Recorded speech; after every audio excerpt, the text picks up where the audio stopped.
Hello. We'll be discussing philosophical theology, and in particular, we're going to discuss arguments from design. First, we need to get clear on some concepts and some terms. So we'll start with a few definitions.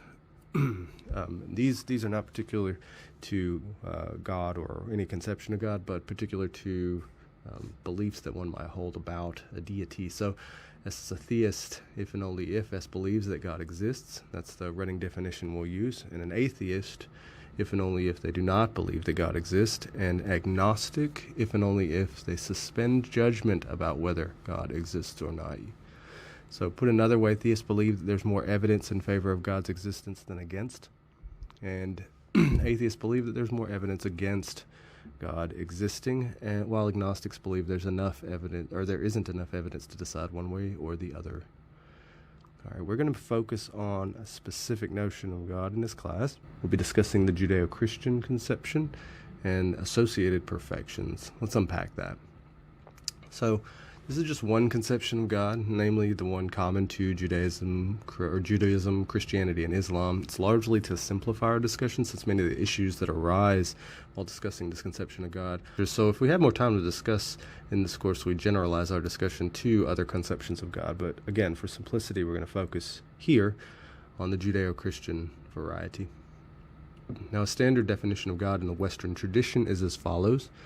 X is God, if and only if X is the supreme being. Note that what's done here in this definition is X is picking out, or at least is related to something that we're going to give a name to, calling that God. Now, whatever X is, if it is to be deserving of that name, it's going to have the properties on the right-hand side of that if and only if. So X, we'll call that thing X God, just in case it is the supreme being. Now, that probably doesn't illuminate much for you, right? Like, what is a supreme being?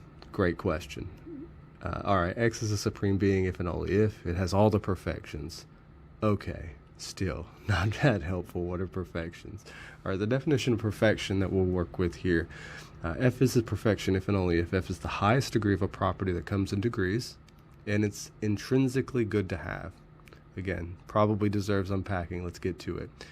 Look, highest degree of a property that comes in degrees. Okay, what does it mean for a property to come in degrees? Here's some examples. Being 6 feet tall doesn't come in degrees. You are or you aren't. On the other hand, John being taller than Bill is a relation that comes in degrees. I could be more or less taller than Bill, right? So that's what's meant by degree. In contrast, intrinsically good to have. So again, examples. Money is not intrinsically good to have. It is good. It's not good in and of itself. It's desirable as a means to other things. You do it. You get money for other purposes. In contrast, pleasure seems to be something that is intrinsically good. It's good in and of itself. It's desirable because, you want it, right? Like, it's desirable.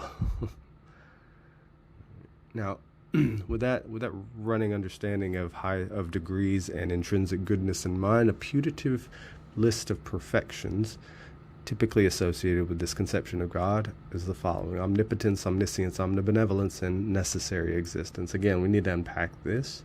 We'll start at the top. Omnipotence. What does that mean? X is omnipotent if and only if X can bring about any metaphysically possible state of affairs. Know what this means, right? Like, not just anything. This places limitations on what God can create. Namely, God can't create a stone heavier than God can lift, because that's metaphysically impossible. It's logically impossible.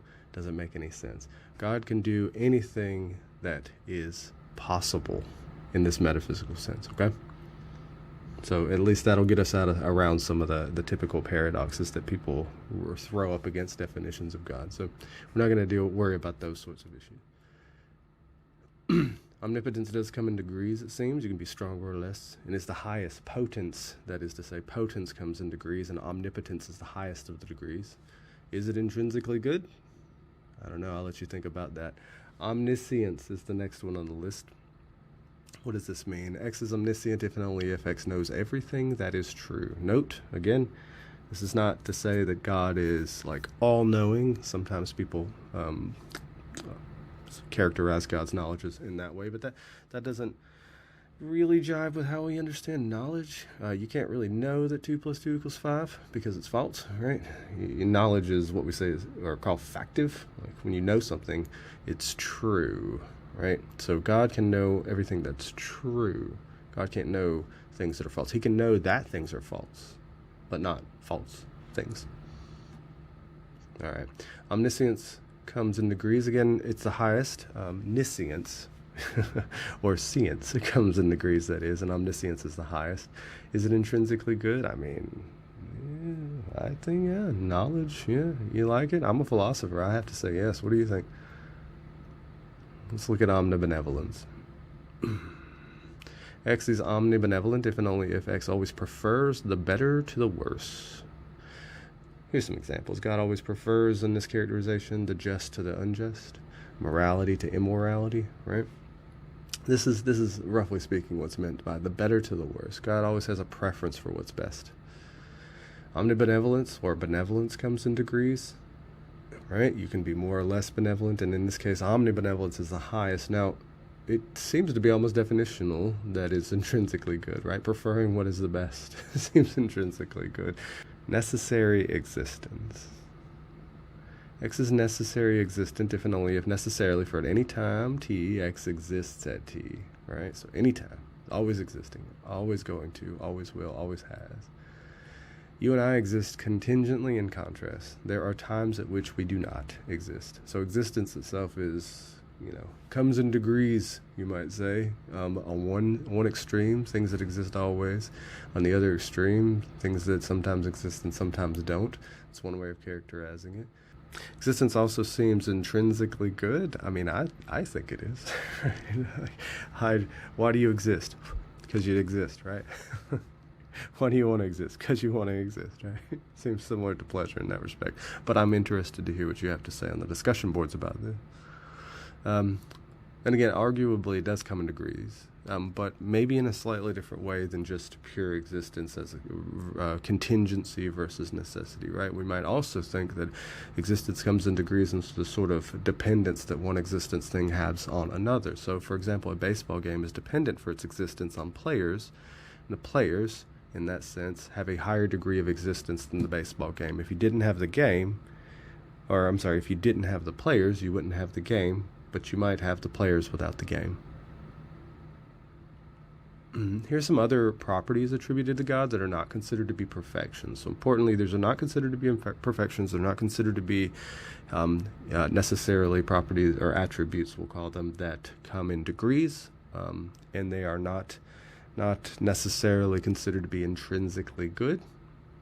Although perhaps you can make a case for at least creativity being both of those. Well, let's look at it in a little more depth. So creativity, X is creative if and only if every contingent thing depends on X for its existence. So that is considered to be an attribute of God. Everything that exists is dependent on God in that sense that I just described, much like the baseball game is dependent on the baseball players. You, me, plants, the economy, everything is dependent in this sense on God. Incorporeality. This is just to say X is incorporeal if and only if X is not a physical object. So these, again, attributes of God, not necessarily perfections.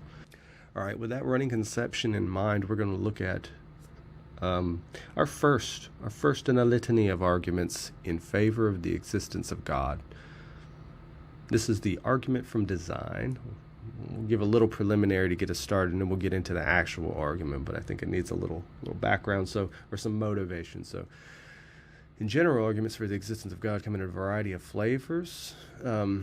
Probably the most well-known version is the variety we'll discuss now. It was provided by a gentleman named Paley, and here's how you motivate it. So I'm going to update the example a little bit. We're going to talk about iPhone version 25. Suppose you're alone on a beach when you find an iPhone. It's a version more sophisticated than anything you've ever seen, and among other things, it takes very high-resolution pictures, almost too high. A complex sequence of mechanical events occurs whenever a picture is taken. Now, you consider the hypothesis that this phone was produced by natural processes such as trees falling or earthquakes, or maybe even natural selection, but it's pretty complex. In fact, it seems too complex to have been made that way. It's not just the complexity that makes this unlikely. It performs functions that an intelligent individual might want to have. It's almost like tailored towards things that we want. You consider the hypothesis a separate hypothesis that some human beings maybe created it. Now, this does seem more likely. It is a complex interplay of parts typical of objects created by humans. It might also serve a purpose that an intelligent designer might want. You might conclude from this reflection that somebody designed this iPhone. That does seem plausible. Here's an argument. The parts of the iPhone are intricately arranged so as to enable it to take pictures. The best explanation of that is that somebody designed the iPhone, hence both of those premises. Now, if those are true, then someone designed the iPhone, hence someone designed the iPhone. This is valid. It seems sound. Let's make an analogous argument. This time, instead of looking at the iPhone, we're going to look at your eye. Suppose you're inspecting the human eye. Its parts are arranged such that it's very good for seeing. A complex sequence of mechanical events occurs whenever vision does. The retina is sensitive to all sorts of light. The iris can open and close to adapt to varying brightnesses of light. In these respects, the eye serves the purpose of sight at least as well as the iPhone serves the purpose of taking pictures. Further, the eye is superior in various ways. For instance, it can repair itself. If a lens is scratched, it will eventually heal. The eye cleans its own lens through tears, for instance, where the iPhone does not. Consider this argument. The parts of the eye are intrinsically arranged so as to enable its host to see. The best explanation of that is that someone designed the eye.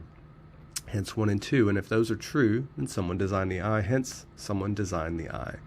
This is valid. Do you think it's sound? Pretty good motivation, maybe?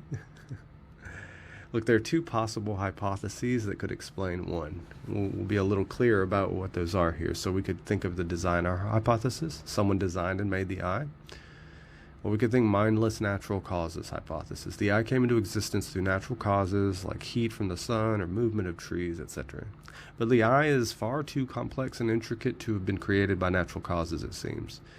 If this mindless natural cause thesis were true, then it's very unlikely that the eye would have those features that it does. But if the designer hypothesis is true, it would have those features, much like the iPhone does. So it seems like the designer hypothesis is the best explanation for the existence and features of the eye. Now, let's expand this, because this was only a subpart of Paley's ultimate argument. Look, the parts of the eye are intricately arranged so as to enable the host to see, and the best explanation of that, according to Paley, is that someone designed the eye. If that's true, then someone designed the eye, hence someone designed the eye. Now, if that's true, Paley concluded God exists, hence God exists. It's valid. Is it sound?